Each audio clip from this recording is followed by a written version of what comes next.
Hi everyone, Miss Sabrina here from the Youth Services Department at the Pennsauken Library, and I am joined today by a very special guest. This is Iris. Yes, she is the daughter of the Youth Services Librarian Heather Christian here at the Pennsauken Library, and we're so excited that you're here joining us for the Stuff a Unicorn program today. So Iris is going to be my helper. Everyone at home has a bag like this. The first thing we're going to do is pull everything out of our bag. So what do we have here, Iris? So we have a piece of paper that's a birth certificate. We're going to set that over to the side for right now. We're going to need that later. Wishing star. We have a wishing star. We're going to put that over to the side too. And then we have our unicorn. And then my friends at home, you'll have a smaller bag of fluff. This is fluff that's already been pulled out and fluffed up. Your bag might look smaller, but when you pull it out of the bag, that fluff is going to get really big and fluffy just like this. So make sure you pull it all out of the bag and fluff it up a little bit before we get started. Okay, so the first thing we are going to do, are we ready to stuff our unicorn, Iris? Yeah. Okay, so we're going to locate the Velcro on the back of our unicorn, and there's going to be a white pouch inside that Velcro. Perfect, just like Iris did. You're going to pull that pouch out, and if your Velcro is zippered, you want to unzip it, because that is how we're going to get that fluff inside our unicorn. All right, so our pouch is fully all the way out, and then we're going to start stuffing. So you're going to take your fluff, just like that, and you're going to stuff it all the way inside your unicorn. If you want the unicorn to be super firm, you want to try and push that fluff as far in as you can. Try and get it down towards the head too, if you like your head to be super firm. Yeah. But there's no right or wrong way to stuff your unicorn. So if you like your stuffies to be super floppy, you can just put a little bit of stuff in there. If you like them to be nice and firm, you can stick as much fluff as you can fit in there. And a good way to figure out how much you might like, how much fluff you might need in there is the hug test. So as you're stuffing, maybe give your unicorn a hug and see, does it need a little more stuffing? Is it a little too stuffed? Should I pull some out? So the hug test is a great way to figure out how much stuffing you might need to still put in your unicorn. So Iris is doing a fantastic job. Look at her. She's getting that stuffing all the way in the unicorn's legs. I see her getting it all the way in the head there. She is doing such a nice job stuffing. For the head, you need a grown-up. Yes, and we might need help from a grown-up. That's very true. If you can't reach all the way in there, you can totally ask for help from a grown-up or an older sibling, a parent or guardian to help you get that fluff all the way in there. But it looks like you are doing a great job, Miss Iris. That's good. That feels good? The head's good. The head's nice and stuffed. Yeah, it looks like you got your head all stuffed up with fluff there. When I speak, I hear an echo. You hear an echo?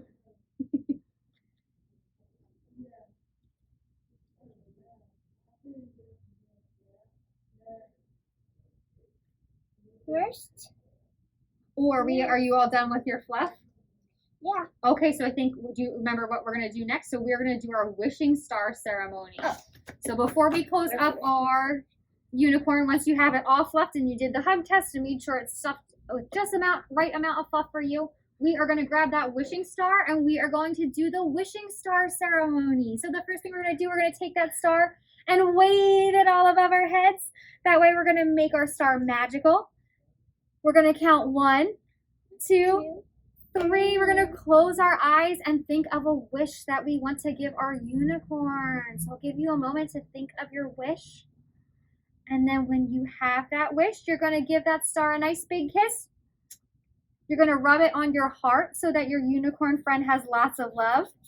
You're going to rub the star on your head to make it super smart, just like you. You're going to wave the star in front of your eyes so that your unicorn pal can see you when you give them a hug. And then last, we're going to take that star and touch it to each of our ears so that our unicorn friend can hear us. Very nice. We're going to give the star one more big kiss. When you want to say it to them. Yes, exactly. When you want to talk to them, they'll be able to hear, right? Because we did our wishing star. So we're going to give it one more big kiss. Wonderful. And then you're going to stuff that star all the way into your unicorn to bring that magic to life. Wonderful. And then once that wishing star is all the way in there, be sure that you have the fluff as all in there just like you want it. We're going to zip that pouch up just like Iris is doing. And this can be tricky sometimes, so you might need help from a parent or caregiver or grown up. So we're going to zip that pouch up. And there's a string there that can also be helpful to pull that zipper all the way down. And then once you pull that, you're going to take scissors. So again, we might need a parent or caregiver to help us with this part to cut that string off. So that way the unicorn doesn't accidentally come unzipped. And then we're going to take that pouch and stuff it all the way inside our unicorn, just like we did with our stuffing. Good job. Just like Iris is doing. She's getting that pouch all the way inside her unicorn. And then the last step to get our unicorn friend ready for some love is to take that Velcro and stick it together. So it takes a little bit of finagling. You might need a little bit of help, but Iris is doing a rock star job. Do you want some help? Absolutely. So you might need to fold it down a little bit. Right, you're going to fold it down, stick it together just like that. And voila, can you show off your unicorn for our friends at home, Miss Iris? Yeah, so your unicorn friend is going to look just like that, just as fabulous as Iris's does right there. And then the last part of our unicorn ceremony, she's already flying around. That magic wishing star did work really well, huh? So the last part of our ceremony today is we are going to fill out our birth certificate. Yes, so we are going to give our unicorn a name. You can also write your unicorn's birthday on there, its eye color, whatever information you want to fill out about your unicorn, you can put on its birth certificate.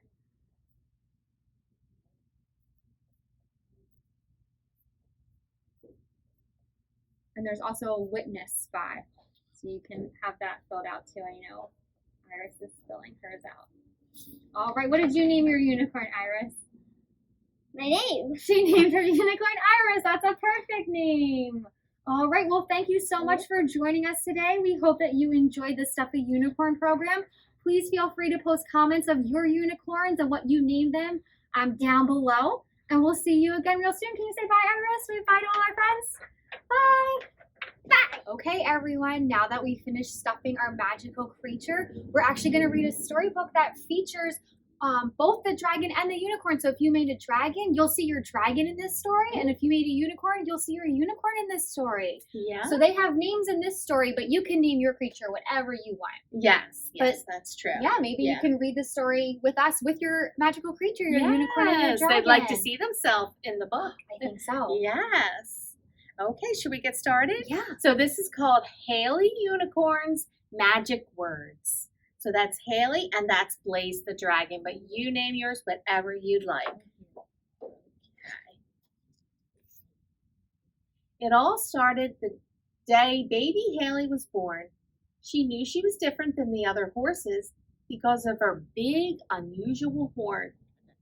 At first, Haley tried to conceal it and cover it with all sorts of things, and it worked for a while. But then Haley's horn kept growing and got bigger and bigger and eventually too big to hide. Haley whinnied to her mommy as tears shed. I'm afraid nobody will like me when they find out I have this thing on my head. I'm much different than them. I'll never fit in. Haley's mommy knew her daughter was quite extraordinary and perfectly made, so she assured her not to worry and told her to repeat these magic words after her.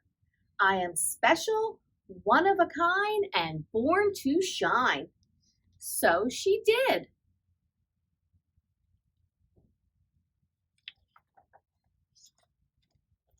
Down in the pastures where the horses all roamed, Haley tried her best to play and get along, but her horn always got in the way and weighed her down.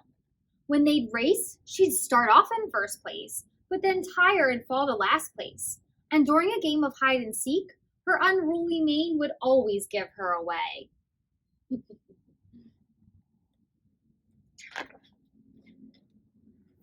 Eventually, all of this took a toll, and so she left the games and went to the watering hole.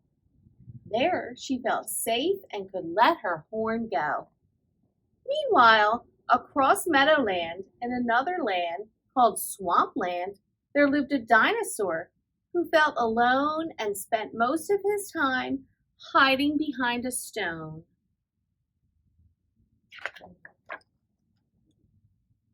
It all started the day baby Blaze was born. He knew he was different than the rest because he had large wings and big chops accompanied by fiery breath.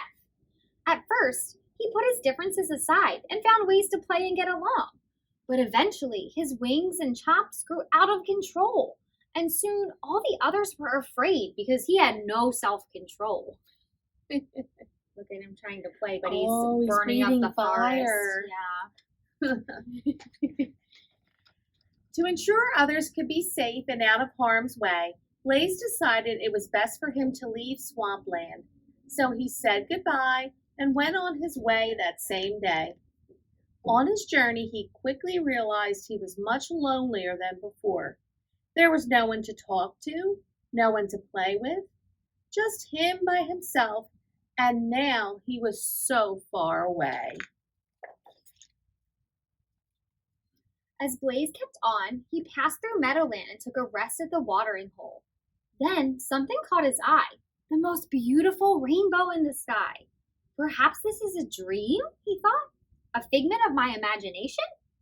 Then Blaze realized it wasn't in the sky, but rather right by his side. Ooh, I wonder where that's coming from, Miss Susan. I don't know. What do you think? Unicorn with the most brilliant rainbow light, what makes me so lucky to be in your sight? A startled Haley quickly hit her horn and said, "No, you must be mistaken." Blaze exclaimed, "I saw with my own eyes a majestic light, so beautiful and bright. Please don't keep it from my sight." Haley remembered her mommy's magic words and declared, "I am special, one of a kind, and born to shine."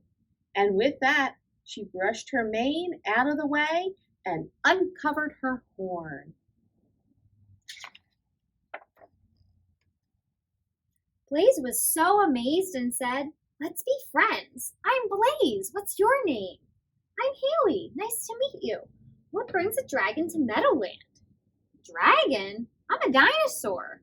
Blaze couldn't contain himself and roared a deep, fiery chuckle. He rolled side to side with outstretched wings and charred the leaves off all the trees. Haley stood back, laughed, and said, "Yes, what brings a dragon to Meadowland?" "Well, if you can imagine, I became too dangerous for my friends," exclaimed Blaze. "Not too dangerous for me. All I see is a gentle creature full of passion. Now let's see what else you can do. But first, you must repeat these magic words after me. I am special, one of a kind, and born to shine." So he did. And wouldn't you know, the two of them had so much fun and played all day long. Blaze performed cool, fiery tricks, and Haley let her rainbow shine the whole time. As the sun started to set, Blaze began to miss his home and told Haley, "So long, let's play again real soon." And for the first time, Blaze raised his wings and flew.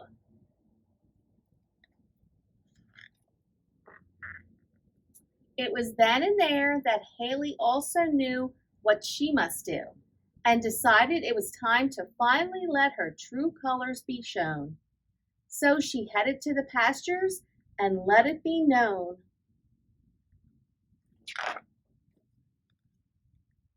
The horses all stopped what they were doing and stared. Then, one by one, the horses gathered around, pointed to her horn, and said, "How did you get that crown? We want one of our own." Haley knew she was special and one of a kind, and she replied with a smile, "I'm a unicorn, and I was born to shine." And all the horses bowed down. And that is the end. Oh, What that a nice was story. great. That Let was us know if nice. your unicorn or your dragon liked seeing themselves in the Yes. storybook. And thanks so much for joining us at our Stuff a Magical Creature program today. Yeah, we We'll hope you see- had fun. Yeah, we'll see you real soon. Bye-bye. Bye.